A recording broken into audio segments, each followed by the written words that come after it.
Assalamualaikum warahmatullahi wabarakatuh. Kami dari kelompok 5 ingin mempresentasikan hasil diskusi kami yang bermata kuliah analisis laporan keuangan. Sebelumnya kami akan memperkenalkan diri kami terlebih dahulu. Saya Rahmanisa Gemapurani dengan NIM 20191211025. Saya Maya Husna dengan NIM 2019 1211031. Dan saya Silka Gurba dengan NIM 2019 1211 035. Pada hari ini kami akan membahas chapter 11 mengenai equity analysis and valuation. Jadi di bab 11 ini ada 3 pembahasan. Yang pertama ada earnings persistence, yang kedua ada earnings based valuation, yang ketiga ada earnings forecasting. Jadi pada bab ini memperluas analisis untuk mempertimbangkan persistensi laba, penilaian, dan peramalan. Persistensi laba didefinisikan secara luas untuk mencakup stabilitas, prediktabilitas, variabilitas, dan tren pendapatan. Kami menganggap manajemen laba sebagai penentu persistensi. Analisis penilaian ekuitas kami menekankan pada pendapatan dan ukuran akuntansi lainnya untuk menghitung nilai perusahaan. Perkiraan pendapatan mempertimbangkan kekuatan penghasilan, teknik estimasi, dan mekanisme pemantauan. Selanjutnya ada earnings persistence. Jadi suatu analisis keuangan yang baik dapat mengenali komponen laba yang menunjukkan stabilitas dan prediktabilitas atau komponen-komponen persistensi atau yang mampu bertahan. Jadi di sini ada gambar dari earnings persistence ditargetin untuk membuat suatu EPS dan stock price-nya. Lalu ada recasting and adjusting earnings. Salah satu aktivitas analisis ekuitas adalah menyusun ulang laba dan komponen laba sehingga dapat memisahkan elemen yang stabil, normal, dan berlanjut terkait laba dapat dipisahkan dan dibedakan dari elemen acak. Tidak tentu, tidak biasa, dan tidak berulang. Penyusunan ulang juga berguna untuk mengetahui elemen yang dimasukkan pada laba saat ini yang seharusnya lebih tepat dimasukkan dalam hasil operasi pada satu atau beberapa periode sebelumnya. Lalu ada information on earnings persistence. Jadi analisis hasil operasi untuk menyusun dan menyesuaikan laba membutuhkan informasi yang relevan dan andal. Sumber utama informasi ini antara lain, yang pertama laporan laba rugi. Komponennya itu ada 4. Yang pertama pendapatan dari operasi berkelanjutan. Yang kedua pendapatan dari operasi yang dihentikan. Yang ketiga keuntungan dan kerugian luar biasa. Yang keempat, pengaruh kumulatif dari perubahan prinsip akuntansi. Lalu yang kedua, laporan keuangan lainnya dan catatan atas laporan keuangan. Lalu yang ketiga, ada manajemen discussion dan analisis.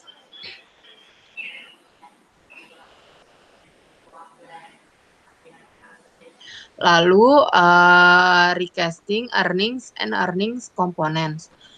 Penyusunan ulang atau yang biasa dikenal dengan recasting bertujuan untuk menyusun kembali komponen laba guna menyajikan klasifikasi yang lebih berarti dan format yang relevan untuk analisis. Komponen dapat disusun ulang, dibagi, diatur, atau dihilangkan pengaruh pajaknya, tetapi totalnya harus direkonsiliasi terhadap laba bersih untuk tiap periode. Perlakuan yang sama diterapkan pada komponen seperti ekuitas dalam laba rugi anak perusahaan yang belum direkonsiliasi. Komponen yang dilaporkan setelah pajak harus dikeluarkan bersamaan dengan dampak pajak mereka jika diklasifikasikan ulang terpisah dan laba operasi yang berlanjut. Lalu ada adjusting earnings and earnings component. Proses penyesuaian menggunakan data dari laporan laba rugi yang disusun ulang dan informasi lainnya yang tersedia untuk menetapkan komponen laba pada periode di mana komponen laba seharusnya dilaporkan. Selain itu, manfaat pajak penghasilan dari kerugian operasi yang ditarik ke depan seharusnya dipindahkan pada tahun terjadinya kerugian. Biaya dan manfaat dari penyelesaian tuntutan hukum dapat terkait pada satu atau lebih periode sebelumnya. Demikian juga terkait keuntungan dan kerugian dari pelepasan operasi yang dihentikan, biasanya terkait dengan hasil operasi selama beberapa tahun. Lalu di sini ada recast income statement. Jadi untuk perubahan prinsip atau estimasi akuntansi, seluruh jumlah tahun yang dianalisis harus disesuaikan dalam basis yang dapat dibandingkan. Sebelum menilai daya tahan laba, kita perlu memperoleh angka laporan keuangan dengan beberapa penyesuaian. Seluruh komponen laba harus dipertimbangkan. Jika kita telah menetapkan bahwa suatu komponen akan dikeluarkan dari periode pelaporannya, komponen tersebut dapat dipindahkan pada hasil operasi periode-periode sebelumnya dan disebar sepanjang periode-periode yang sedang dianalisis. Meskipun penyebarannya dapat membantu dalam penentuan kekuatan laba, hal ini tidak membantu untuk analisisnya. Next. Jadi ini lanjutan dari recast income statement-nya.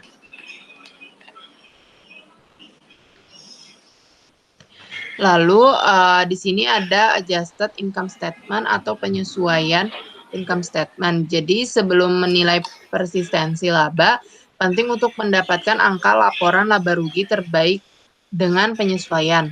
Jadi di gambar di samping ini menunjukkan laporan laba rugi yang disesuaikan dari Campbell Soup Company. Semua komponen penghasilan harus dipertimbangkan. Jika kami memutuskan suatu komponen harus dikecualikan dari periode pelaporannya, kami dapat pertama menggesernya setelah pajak ke hasil operasi satu atau lebih periode sebelumnya, atau menyebarkan rata-rata di atas pendapatan untuk periode yang sedang berlangsung. Lalu di sini ada determinants of earnings persistence. Manajemen laba, keragaman, tren, dan insentif merupakan penentuan daya tahan laba yang potensial. Dalam menilai daya tahan laba, baik sepanjang siklus usaha maupun untuk jangka panjang. Jadi, trend and persistence. Tren laba dapat dinilai melalui metode statistik atau dengan laporan tren. Tren laba seringkali menggunakan petunjuk mengenai kinerja perusahaan saat ini dan masa depan serta menilai kualitas manajemen. Earnings management dan persistence manajemen laba menggunakan prinsip pelaporan akuntansi yang diterima dengan tujuan untuk melaporkan hasil tertentu. Beberapa bentuk manajemen laba yang harus diwaspadai mencakup yang pertama, perubahan metode atau asumsi akuntansi. Yang kedua, menghapus keuntungan dan kerugian luar biasa dan tidak biasa. Praktik ini memindahkan dampak terhadap laba yang tidak biasa dan tidak diperkirakan yang dapat berpengaruh buruk pada tren laba. Yang ketiga ada big bet. Teknik ini mengakui beban periode masa depan pada masa kini jika kinerja periode masa kini sangat buruk. Praktik ini melepaskan beban masa depan dari laba masa depan. Lalu ada penurunan nilai aktiva operasi seperti pabrik dan peralatan, dan aktiva tak berwujud seperti goodwill saat hasil operasi sedang buruk merupakan alat manajemen laba lainnya. Lalu yang kelima ada menentukan waktu pengakuan pendapatan dan beban. Teknik ini mengatur waktu pengakuan pendapatan dan beban untuk melakukan manajemen laba termasuk manajemen tren. Lalu selanjutnya ada earning based valuation. Jadi equity valuation, penilaian perusahaan merupakan tujuan penting bagi banyak pengguna laporan keuangan. Estimasi nilai yang andal memungkinkan kita membuat keputusan beli atau jual atau tahan terkait sekuritas, menilai-nilai perusahaan untuk keputusan kredit, memperkirakan nilai kombinasi bisnis, menentukan harga penawaran publik sekuritas perusahaan, dan mengejar banyak aplikasi berguna lainnya. Lalu deskripsi tradisional dari penilaian ekuitas perusahaan bergantung pada metode arus kas yang didiskontokan. Berdasarkan metode DCF, nilai ekuitas perusahaan dihitung berdasarkan perkiraan arus kas yang tersedia untuk investor ekuitas. Perkiraan ini kemudian didiskontokan menggunakan biaya modal ekuitas perusahaan. Selanjutnya itu ada relation between stock price and accounting data. Rumusnya itu VT sama dengan VT ditambah E yang dikali dengan RI plus 1 nanti dibagi sama 1 ditambah 3. 1 ditambah K pangkat 1 dan seterusnya untuk tahun berikutnya. Kritik umum terhadap metode penilaian berbasis akuntansi adalah bahwa laba dapat dimanipulasi dan didistorsi di tangan manajemen yang tujuan dan kepentingan pribadinya bergantung pada angka akuntansi yang dilaporkan.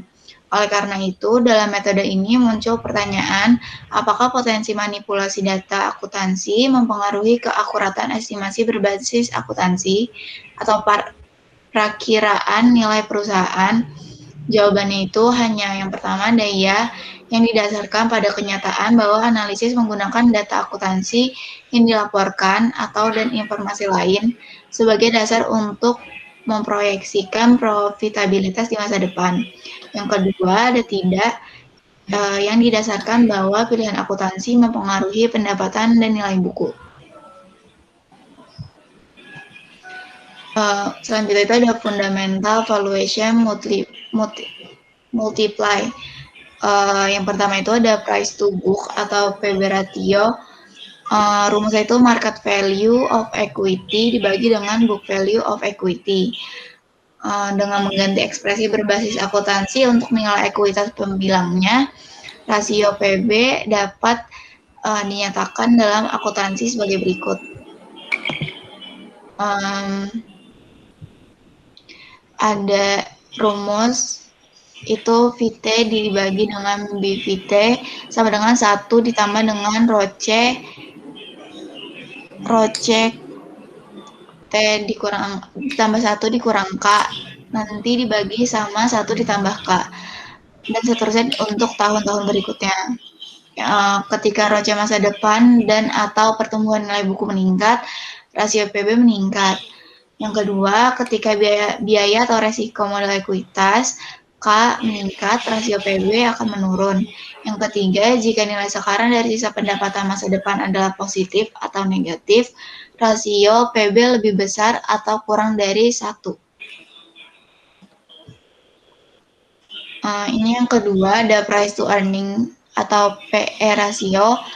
Rumusnya itu market value of equity net income. Ohson dan Junetar-Neurath di tahun 2020 menunjukkan bahwa rasio PE dapat dituliskan sebagai fungsi jangka pendek atau STG dan pertumbuhan jangka panjang atau LTG dari laba per saham atau EPS sebagai berikut. Rumus itu ada P0 dibagi dengan EPS 1 sama dengan 1 per K dikali dengan STG yang sudah dikurangi dengan LTG, lalu dibagi dengan K yang sudah dikurangi dengan LTG. Persamaan ini menghasilkan dua wawasan penting. Yang pertama, rasio PE berbanding terbalik dengan biaya modal. Artinya semakin rendah atau lebih tinggi, semakin tinggi atau rendah biaya modal ekuitas. Yang kedua, rasio PE berhubungan positif dengan pertumbuhan yang diharapkan di EPS relatif terhadap pertumbuhan normal. Selanjutnya ada earning power and forecasting for valuation. Earning power mengacu pada tingkat pendapatan perusahaan yang diharapkan untuk bertahan ke masa mendatang. Dengan sedikit pengecualian, kekuatan menghasilkan diakui sebagai faktor utama dalam penilaian perusahaan. Model penilaian berbasis akuntansi mencakup kapitalisasi kekuatan laba, di mana kapitalisasi melibatkan penggunaan faktor atau penggandaan mencerminkan biaya modal dan resiko serta keuntungan yang diharapkan di masa depan. Banyak analisis Laba dan laporan keuangan ditujukan untuk menentukan kekuatan penghasilan. Selanjutnya, measuring earning power. Kekuatan laba adalah konsep yang diturunkan dari analisis keuangan, bukan akuntansi. Ini berfokus pada stabilitas dan kekuatan pendapatan dan komponen pendapatan. Perhitungan ini membutuhkan pengetahuan, penilaian, pengalaman, dan perspektif. Penghasilan adalah ukuran yang paling andal dan relevan untuk tujuan penilaian. Pendapatan periode baru-baru ini yang diperpanjang selama siklus bisnis mewakili kinerja operasi aktual dan memberi kami perspektif tentang aktivitas operasi yang dapat kami gunakan untuk memperkirakan kinerja masa depan. Penilaian sangat penting untuk banyak keputusan. Selanjutnya ada time horizon for earning power. Periode 1 tahun seringkali merupakan periode yang terlalu singkat untuk mengukur pendapatan dengan andal. Hal ini dikarenakan banyak aktivitas investasi dan pendanaan yang bersifat jangka panjang, pengaruh siklus bisnis, dan adanya berbagai faktor yang tidak berulang. Cakrawala tipikal adalah 5 tahun dalam menghitung pendapatan rata-rata. Periode yang diperpanjang ini tidak terlalu terpengaruh oleh distorsi, penyimpangan, dan efek sementara lainnya yang mengganggu relevansi hasil 1 tahun. Tren penghasilan merupakan faktor penting dalam mengukur kekuatan penghasilan. Jika pendapatan menunjukkan tren yang berkelanjutan, kami dapat menyesuaikan proses rata-rata untuk lebih penting menimbang pendapatan baru-baru ini. Sebagai contoh, dalam perhitungan penghasilan 5 tahun, penghasilan terbaru mungkin diberi bobot 5/15. Penghasilan terbaru berikutnya diberi bobot 4/15. Selanjutnya ada adjusting earning per share, yaitu daya penghasilan diukur menggunakan semua komponen penghasilan. Dalam kasus tertentu, analisis pendapatan kami mungkin terbatas pada jangka waktu yang singkat. Seperti yang dijelaskan sebelumnya, dalam bab ini, kami menyesuaikan deret waktu singkat pendapatan untuk item yang lebih terkait dengan periode lain. Earning forecasting. Bagian utama dari analisis dan penilaian laporan keuangan adalah peramalan pendapatan. Dari perspektif analitik, mengevaluasi tingkat pendapatan sangat erat kaitannya dengan peramalan pendapatan. Ini karena perkiraan pendapatan yang relevan melibatkan analisis pendapatan komponen dan penilaian tingkat masa depan mereka. Karenanya, banyak dari pembahasan bab ini sebelumnya dapat diterapkan untuk perkiraan pendapatan. Perkiraan pendapatan mengikuti analisis komponen pendapatan dan melibatkan pembuatan perkiraan mereka tingkat masa depan. Kita harus mempertimbangkan interaksi antara komponen dan bisnis masa depan kondisi. Kami juga harus mempertimbangkan ketekunan dan stabilitas komponen pendapatan. Ini termasuk analisis elemen permanen atau berulang dan sementara atau tidak berulang. Selanjutnya ada mechanic of earning forecasting. Ramalan mengharuskan kami untuk menggunakan semua informasi yang tersedia secara efektif, termasuk sebelumnya penghasilan periode.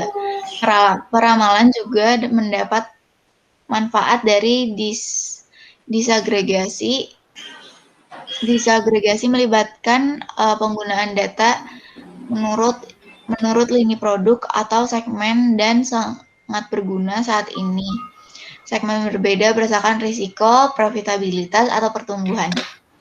Penghasilan divisi untuk Techcom Incorporate mengungkapkan bagaimana kinerja divisi yang sangat berbeda dapat ditutupi oleh hasil agregat. Ini ada contohnya. Untuk elektronik produk di 2003 itu ada 1.800, 2004 ada 1.700, di 2005 ada 1.500, dan di 2006 ada 1.200. Lalu untuk customer service-nya di 2003 itu ada 600, 2004 ada 800, di 2005 ada 1.100, dan di 2006 itu ada 1.400. Jadi untuk total net income itu penjumlahan dari elektronik produk sama customer service.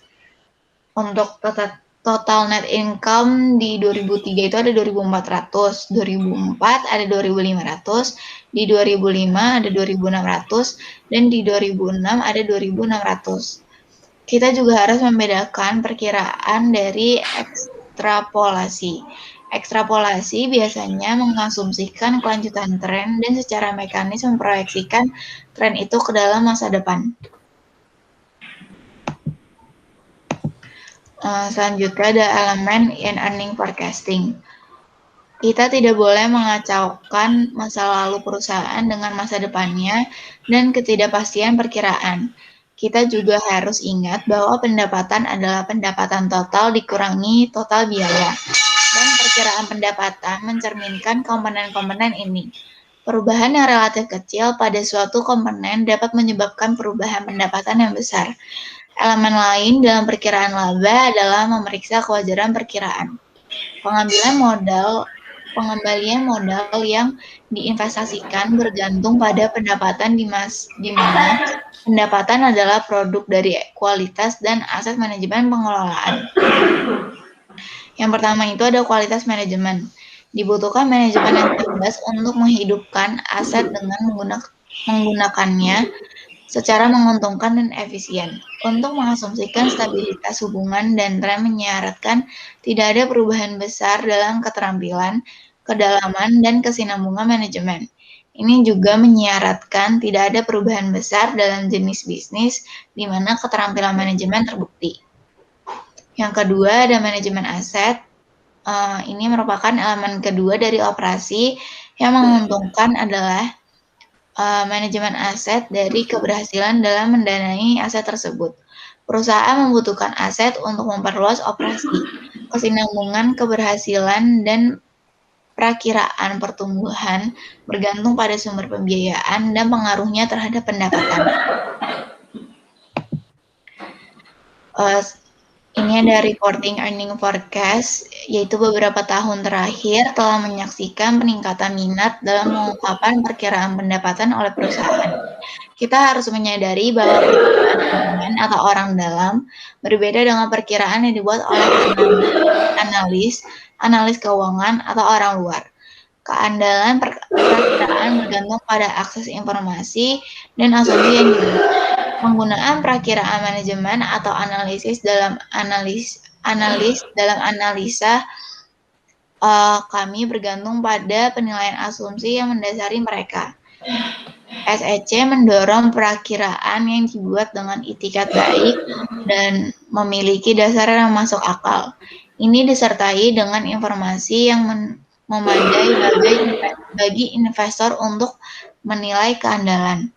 Untuk mendorong pengungkapan perkiraan, SEC memiliki aturan safe harbor yang melindungi perusahaan dari tuntutan hukum jika prediksi mereka tidak menjadi kenyataan.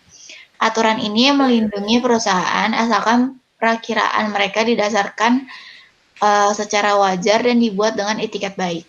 Karena pertimbangan hukum praktis hanya sedikit perusahaan yang memanfaatkan aturan safe harbor ini dan mempublikasikan perakiraan. Selanjutnya ada interim report for monitoring and revisioning estimate.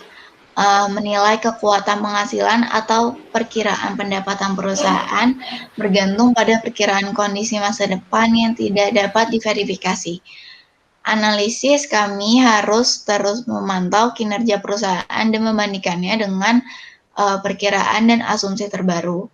Kita harus secara teratur merevisi perakiraan untuk memasukkan kondisi bisnis saat ini. Laporan keuangan interim atau kurang dari 1 tahun merupakan sumber informasi yang berharga untuk memantau kinerja. Pernyataan sementara biasanya dikeluarkan setiap 3 bulan dan dirancang untuk memenuhi kebutuhan pengguna. Mereka berguna dalam merevisi perkiraan kekuatan penghasilan dan perkiraan penghasilan. Namun, kami harus mengenali batasan tertentu dalam pelaporan interim terkait dengan kesulitan dalam penugasan komponen pendapatan untuk periode di bawah 1 tahun. Sisanya, Sisanya, bab ini menjelaskan batasan ini dan pengaruhnya terhadap laporan interim.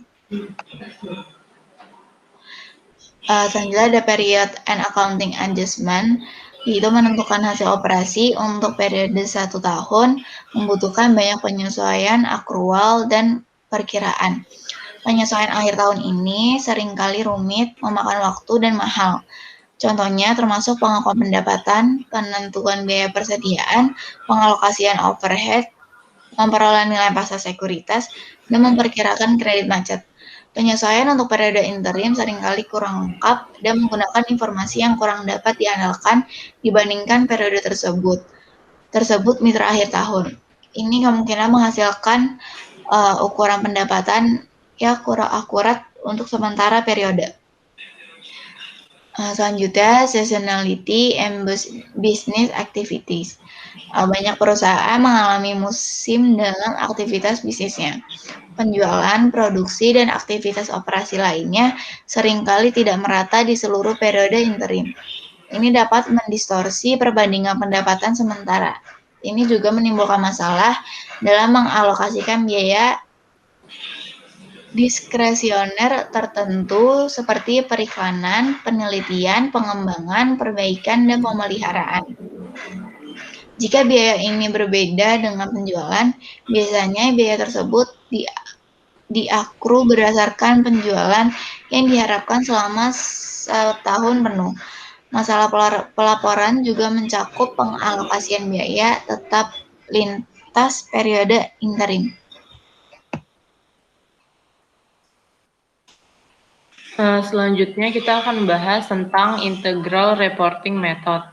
Laporan interim umumnya dilaporkan dengan cara yang sesuai dengan persyaratan pelaporan tahunan. Mengadopsi pandangan bahwa laporan triwulanan merupakan bagian integral dari keseluruhan tahun daripada periode diskrit, praktik membutuhkan akrual, pendapatan, dan beban di seluruh periode interim. Ini termasuk akrual untuk penyusutan inventaris, diskon kuantitatif, dan akun yang tidak dapat tertagih. Kerugian biasanya tidak ditangguhkan setelah periode interim terjadi, dan pos luar biasa dilaporkan dalam periode interim ketika hal itu terjadi.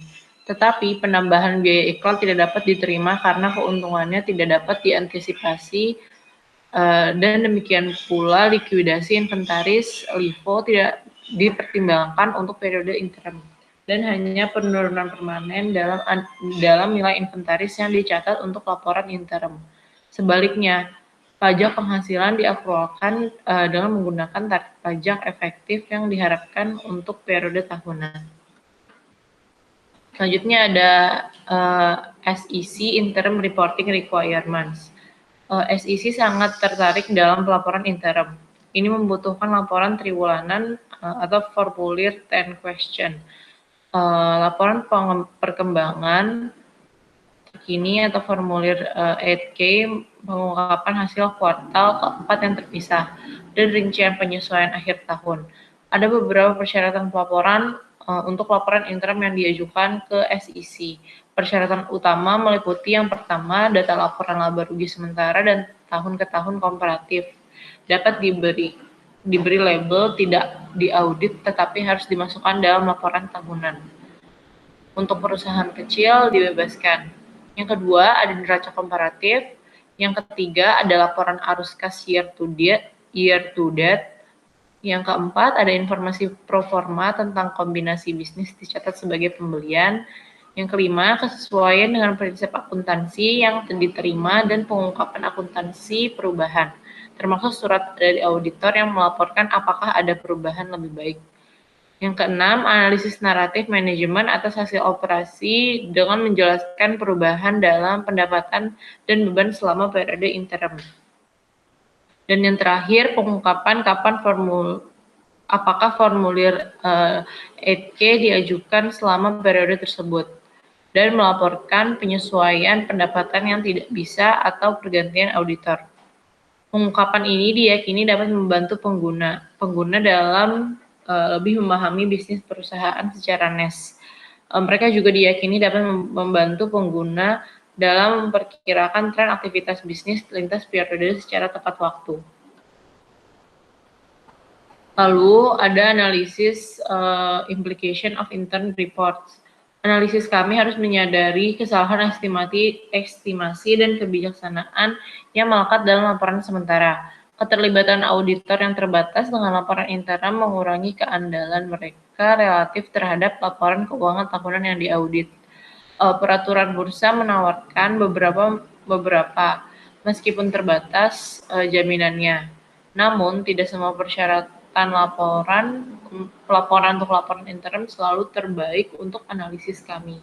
Misalnya memasukkan laporan luar biasa dalam periode interim ketika terjadi memerlukan penyesuaian untuk digunakan dalam analisis.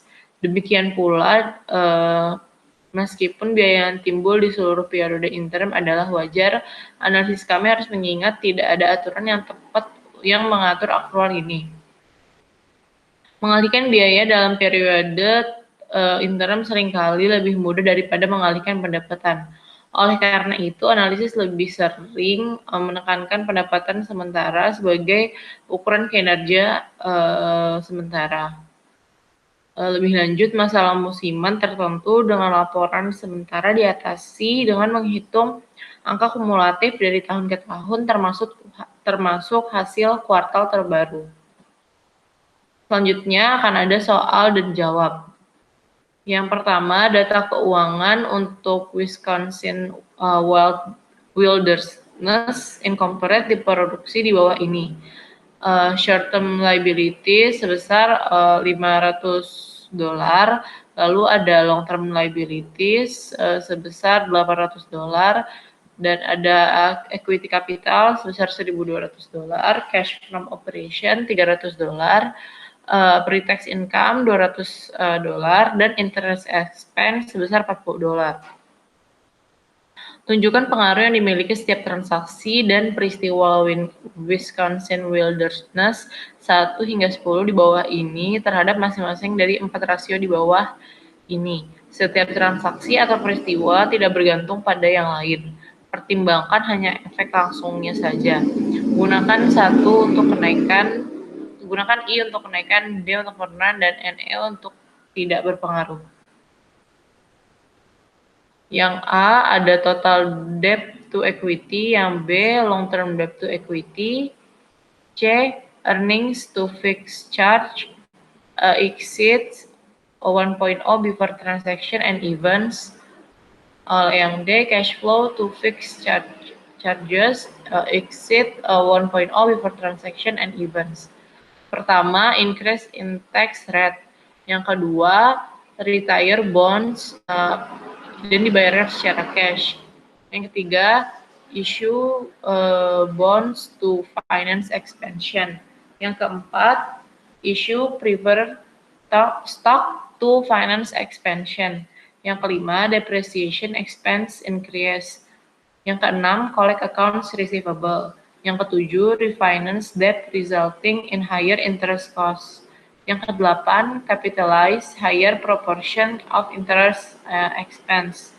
Yang kesembilan, convertible debt into common stock. Yang kesepuluh, acquire inventory on credit. Yang increase in tax rate itu di total debt to equity itu NE, long term debt equity NE, earning to free charge and cash flow fixed charge itu 1/1 sama dengan D. Rasio quotient definition-nya itu yang A itu total debt dibagi total equity. Yang long term debt to equity itu long term debt dibagi dengan total equity. Yang C pre-tax earnings ditambah dengan fixed charge dibagi dengan fixed charge. Yang D pre-tax cash flow ditambah fixed charge dibagi dengan fixed charge. Kemudian problem 10.5.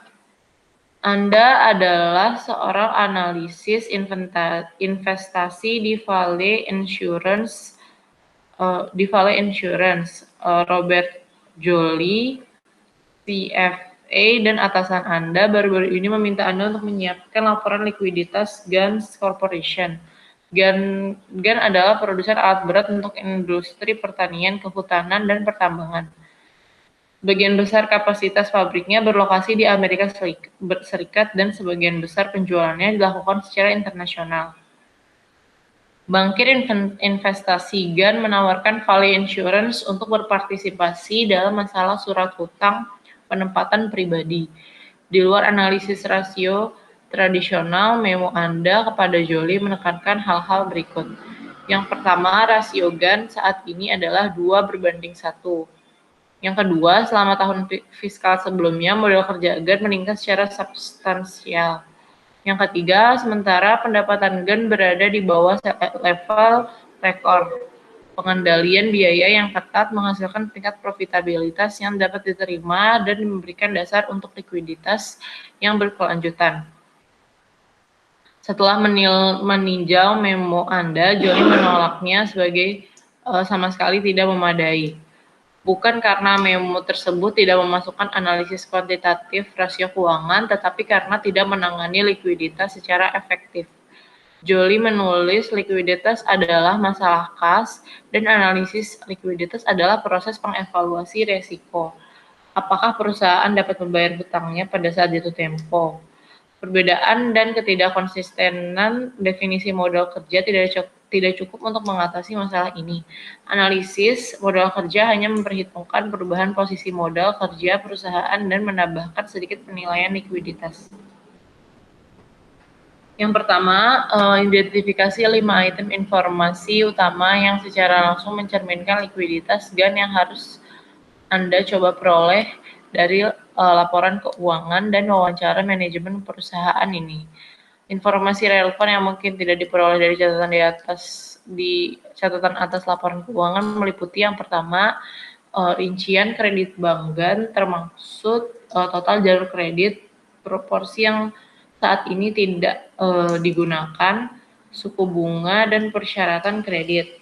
Yang kedua, dampak dari setiap anak perusahaan yang dikonsolidasi terhadap likuiditas neraca konsolidasian GAN. Anak perusahaan biasanya memiliki fasilitas kredit terpisah.